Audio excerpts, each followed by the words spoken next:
Welcome, everyone. Today, we're unpacking a really, truly compelling historical paradox. When we look back at the massive, sweeping political regimes of the 20th century, we naturally tend to focus on the huge rallies, the passionate speeches, and the extreme ideologies.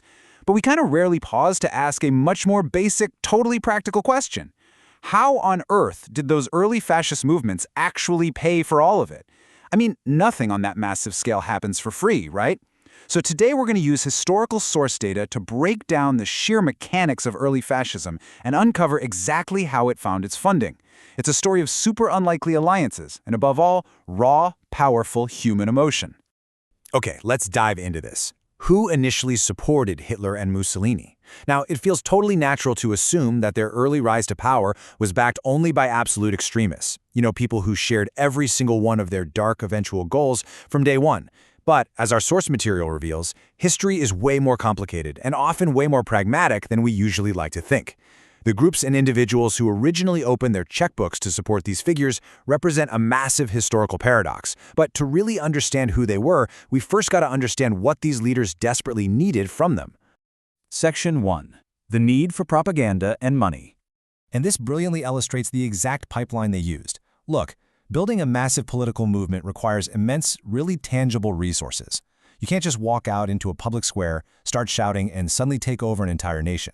To fight those political battles and actually sway the masses on a nationwide scale, you need a highly structured, well-oiled machine, and machines require fuel. So step one is the absolute cornerstone, securing massive, undeniable funding. Without the cash, the rest of the pipeline just literally collapses.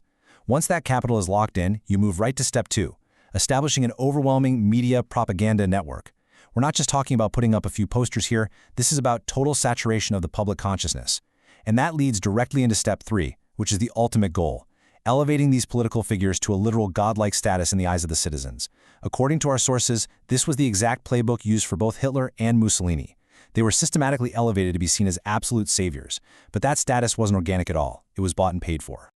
So you got to ask yourself, who exactly is stepping up to the microphone to tell the everyday citizen that Hitler or Mussolini is this godlike savior? Who's funding the massive broadcasting of this specific message? Well, it was the media houses and the capitalist class. They were the actual financial engines driving this massive propaganda vehicle.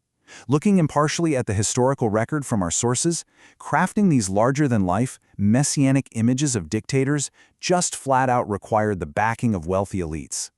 The capitalist class initially threw their support, and way more importantly, their wealth, right behind Hitler. This wasn't an accident. It was a deliberate, highly calculated investment by the folks holding the purse strings. Section 2. The unexpected support of capitalists. Now, what's really interesting about this slide is where the historical narrative takes a sharp, deeply unsettling turn. We've established that wealthy capitalists and powerful media entities funded the propaganda, right? But the actual makeup of these wealthy backers is genuinely shocking. As our source analysis reveals, quote, even many Jews whose lives they later destroyed initially supported Hitler, unquote. I mean, that is a profoundly heavy piece of historical truth. It shows us that the initial support for these fascist figures wasn't neatly divided along the lines of who would eventually become the ultimate victims and the ultimate perpetrators. There was an initial backing from segments of the population, specifically within these capitalistic and influential groups, that would later face absolutely unimaginable persecution and destruction at the hands of the very regime they actually helped bankroll. Which obviously leaves us staring at a massive, glaring question. Why? Seriously, why would the capitalist class, and even soon-to-be persecuted groups, look at these extreme fascist figures and decide to put their money, their support, and their immense influence right behind them? What underlying motivation could possibly be so incredibly powerful, so overwhelmingly urgent, that it could unite such incredibly disparate groups behind leaders like Hitler and Mussolini? It clearly wasn't some shared utopian dream for the future. It had to be something else entirely. Section 3. The real reason for support. Fear. Let's move to and see how this builds, because the true driving force behind this financial backing wasn't ideological agreement at all. It was an overwhelming, shared terror. When people feel that their entire way of life is teetering on the precipice of absolute destruction, their whole decision-making process just completely changes. They stop looking for perfect ideological matches and start looking for the biggest, strongest shield they can possibly find, and it all stems from 1917. In the context of early 20th century Europe, this number represents an absolute earthquake. This is the year of the Russian Revolution. Our source material makes it abundantly clear that the political upheaval, the total chaos, and the complete dismantling of the existing class structure in Russia sent massive shockwaves of panic all across Europe. The ruling classes, the wealthy, the business owners, they looked over to the east and literally saw their absolute worst nightmares coming to life. And this definitely wasn't just some isolated anxiety. Despite having completely different cultures, totally different immediate post-war circumstances, and different fascist leaders rising to power, both Germany and Italy shared the exact same political fear.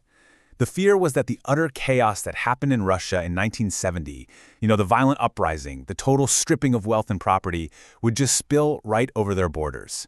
The political scenarios in both Italy and Germany were completely dominated by the terrifying thought that what happened in Russia absolutely must not happen in them. So the crucial point is what historians define as an element of fear. This is a driving political force where a dread so powerful completely dictates current actions and ends up forging the most unlikely alliances you can imagine. These wealthy classes and diverse groups weren't enthusiastically voting for the eventual horrors of fascism. They were just terrified of an alternative outcome. The terror of a communist revolution fundamentally hijacked their basic political survival instincts. Which brings us to the strict cause and effect relationship based on our source data. Funding fascist propaganda was not viewed by these initial backers as an endorsement of future atrocities. Not at all. It was viewed at the time as a completely desperate defense mechanism. The media houses, the capitalists, the incredibly diverse groups who initially offered support, they were all just trying to build a massive wall against a potential communist revolution. They funded the aggressive, militaristic posturing of Hitler and Mussolini because they genuinely believed these strong men were the only ones ruthless enough to keep the revolution at bay. Fear of one extreme literally directly funded the rise of another.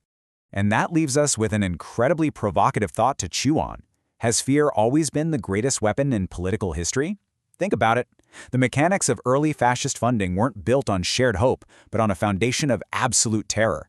It really makes you look at the entirety of historical politics through a completely different lens, doesn't it?